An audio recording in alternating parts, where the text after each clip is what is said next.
Okay, you guys can see there's a mess of boxes and parts.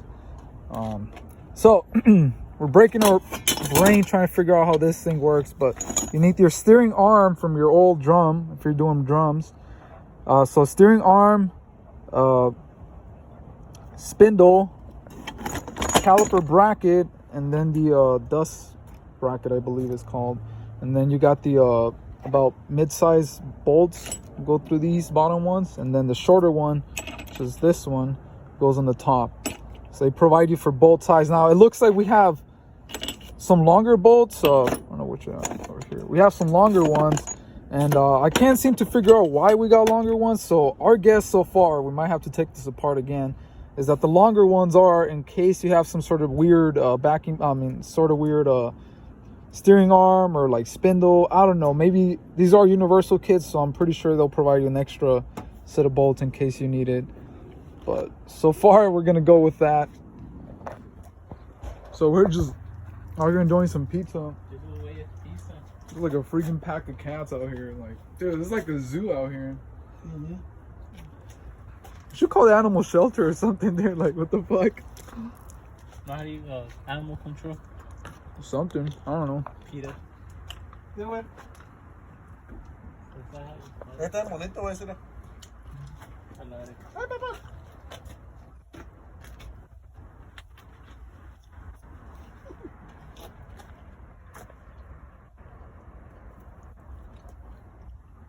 Alright.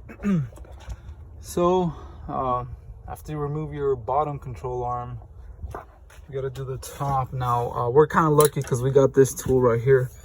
All you gotta do is pull those. Those are pretty tight here. So you're gonna need quite a bit of force to open these up. Now, the steering rack is here. I don't know how hard it's gonna be to pull these things. It's probably gonna be a pain in the butt, but I mean, what are you gonna do? Also, don't forget these shims. You're probably gonna need these because these help you set your caster, I believe. So for me, I'm running the Olds 350. If you're doing this on the Oldsmobile and you have like aftermarket headers like hooker, to remove the bottom control arm on this side of the driver's side, the header's like on the way to remove this bolt right here. So you gotta just remove the exhaust header from the top and the bottom, and then you can just wiggle it around and get stuff out. Also, you might have to play where you're steering to get this bolt out. So just things to keep in mind. Every manufacturer was different. Obviously, the Chevelle and the Cutlasses have a very similar chassis. It's actually the same one, but little things here and there are different, especially if you're running different engines and so on. Just a side note, so we'll get this control arm out. I'll let you guys know how hard it was to get it out with that steering rack. I hope I don't have to remove the steering rack or anything crazy like that. But if we have to, we have to. All right, so for this side, the driver's side, I had to use a pry bar to kind of pry these out back. They're pressed in there, but they're so old, they're probably most likely going to be worn out. So sometimes they're even loose. So you just use a pry bar and just send it, and it's going to push it out, and the bolts come out, and then the control arm can come out of. But I'm not gonna lie, it was a pain on the ass. So yeah, you don't have to remove your steering box. Hopefully not. I didn't have to, but so there it is, people. It's the old junk. Upper control arm, you can see bushing was shot. Brake assembly was old and worn out. Stud was broken. I mean, this thing was for a daily driver. For fuck's sakes, I don't know how the fuck I survive, but look at this lower ball joint. It was just holding the assembly together. It's ridiculous. But I'm alive. Now it's time for new parts. Okay, everybody, so as you can see, top control arm, upper control arm is bolted. Bottom one is. Now the thing with these tubular control arms is a pain on the ass to get them in here, and you got to make sure they're very tight. on there. You might want to get new bolts. I didn't. I should have, but I didn't. But I mean, at this point, it's kind of like it's already in there. Now, to get the spring in there, it needs to be compressed. If you're at the point where like you've never done this before, or like you don't understand that that's sketchy as hell, a spring that's compressed, then you shouldn't be doing this. If you're new to this, just be aware that you need to be very careful with that spring. Could just decompress anytime for any reason and can hit your face or whatever. Now, this little guy goes in the sway bar right there. Now, at this point, you want to have your brake assembly ready. Have ours here now. Just make sure, remember, you got to get a lot of brake cleaner so you can clean the rotor and so on, back and forth. So this is a pretty simple assembly. You got to pack bearings and so on, but otherwise just follow the instructions. It's pretty simple, honestly. All right, at this point your brake assembly is on there. Jeez. Now we're putting the sway bar connector there, and we're ready to remove the spring compressor. And again, next is calipers, and then getting that reservoir filled up and so on. So yeah, we're getting there. All right, we're still out here. As you can see, assembly's completed. We'll need to put the brake calipers on, but we needed one of the tools and adapter, so we're just gonna go get it to the parts store. But right now I'm removing the old reservoir, I guess the master cylinder. Now be careful, this stuff is gonna leak a lot, so make sure you have like a box, a plastic bag or something. It's already dripping down there. I should have fucking put a bag in there. This stuff is nasty, it eats through paint. Anyways, try to do it as fast as and careful as possible, because this thing is gonna leak a lot. So old reservoir comes out, and then we'll move on to the next. Hey, what's up everybody? So it's been a while now since we got the brake kit installed. Let's see.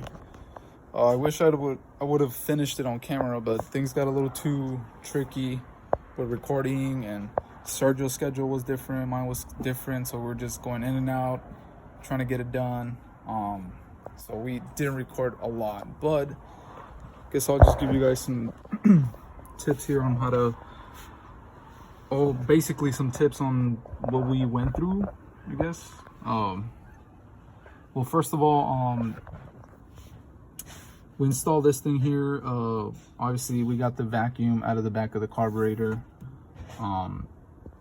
Let's see, the lines. So the kit I ordered came with lines that were already vented, but I mean, you know, they're pre-vented for different cars, right? It's like a universal kit for like 7 cars or something like that. So obviously you're gonna have to bend some yourself, and we did a lot of bending around, but we got it right. So my biggest worries were those guys there that sit next to the control arms. I wanted them to clear the control arms when they go up and down. Same goes to this side. So we were under the car a lot, just bending them, making sure they were clearing everything right there. That one over there is really close to the header there. But I mean, that's the farthest I could get it out into there. It works. I mean, it's fine. As far as how the car brakes, wow, I gotta tell you guys, it's a huge difference compared to what it used to be. It's nice. We did a lot of bleeding, that's for sure. You just gotta keep bleeding and bleeding, making sure there's no air on the system. But yeah, you're gonna have to you're gonna have to bend these lines a lot more. Obviously we didn't do such a clean job. A lot of people are more crazy about their bending and the way it looks. I don't give a shit. You just gotta get it on the road. Which explains all these lines just kind of everywhere. Also, what they don't tell you is that if you have a car like this one that has drums all the way,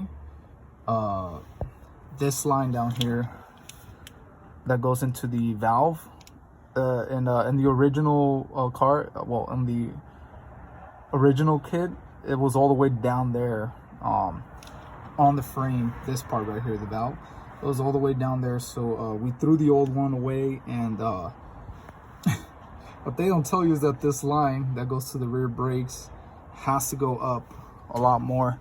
So that's what we had to do.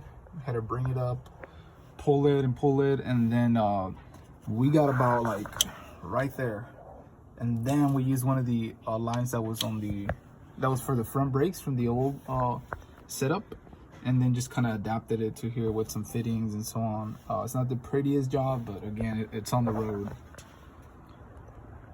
So that's another thing we encounter. Let's see. I think that's it, guys. I mean, everything else was just kind of install and just kind of clean up stuff. The control arms work great. The steering got so much better. Like I said, it brakes like a charm. The only thing is, I also worked on the rear brakes. So I got new drums for them, and I'll show you guys. I'll add a clip to this where I'm installing them and so on, but I added new of those, and that made even a bigger difference on the way the car brakes. So if you have an old car with like old drum brakes, don't forget to change that hub, and it's gonna make a huge difference on your braking. So I'll show you guys that right now. What's up, everybody? So just doing the drum brakes in the rear, not a full service, just changing the drum itself. But I just wanted to kind of like, because we did the disc brake on the front, and I figured let me just kind of like help the rear a little bit, because we totally didn't do anything to the back. But you know, just kind of make it a like, you know, we care, we drive this thing every day, so you know. So things I wanted to point out, ordered brand new drum brakes that were like pretty cheap, like $30 a pop, or maybe, yeah, something like that. And here's the old drum brake. I mean, this thing is worn out, guys. Like, it's had a long life. It's all beat up and so on, but man, this thing is fucking heavy. But I don't know, I just wanted to point out a couple of things. Like, you know, look at the surface here where like the brake pad just kind of sits and rubs against. Look how thin the surface is already. It's a little thicker on this side. I'm guessing this is the back part of the drum. But yeah, look at the new surface. It's so much thicker. Obviously I'm gonna clean these up with some brake cleaner, but yeah, just wanted to just kind of let you guys know we are doing something a little to the back. That's why you want to clean in. There's a bunch of dirt, and did they put some sort of like chemical in there when they ship them or something? I don't know, or when they keep them in storage so they don't rust. But yeah, you always want to clean those up before you put new brakes. But yeah, I put the new one on this side. It fits great. Also, one of the things you want to keep in mind is you might want to adjust your brake pads. Here, give me a second.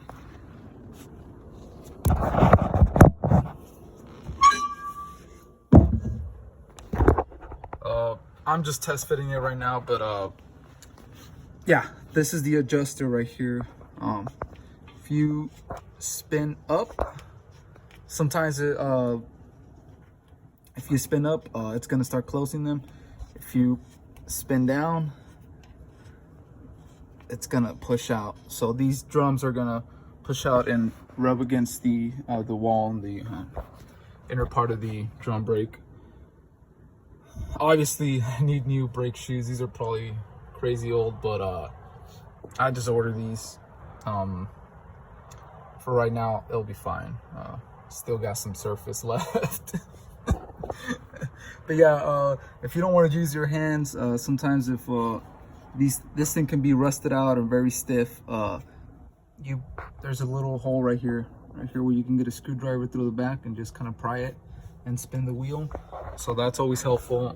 But yeah, just a little tip on rear drum brakes. On that, we'll just wrap up this video, guys. Well, there you guys have it. That's gonna be it for this video. Like I said, I wish it would have been more about recording how we're doing it, but time wasn't our friend. but we got it done. So if you guys have any questions, I'll answer anything on the comments, so just let me know.